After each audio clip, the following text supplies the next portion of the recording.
So this dashboard over here features the automated refresh view powered by Power Query for yearly and monthly and spend categories. So let me first show you the yearly view.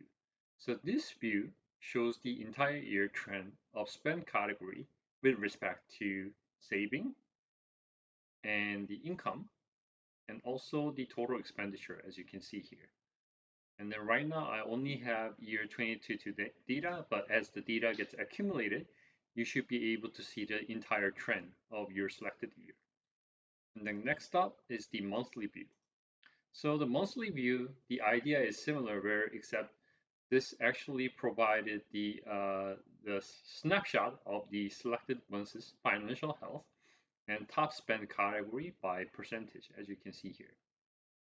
And then, your expected and actual, and what is the difference, right?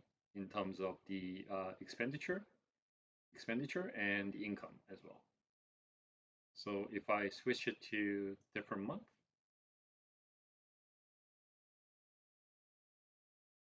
just give me a second. You'll see that the data gets refreshed, and then it will show different months' performance, right? Month by month performance, as you can see here. Okay, so that's the idea. And then the auto category. So this one, spend category view shows the top 10 transactions for each month per each spend category.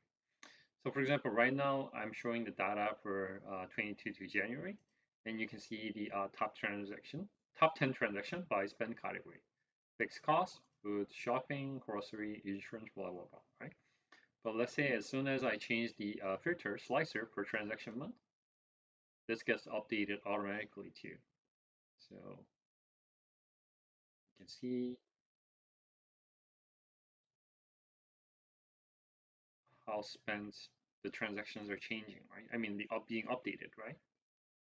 As you can see here by selecting different month. Because I have too many transactions, I just limit it to top 10 transaction. But you can kind of get the idea, right? So this is how the data are showing.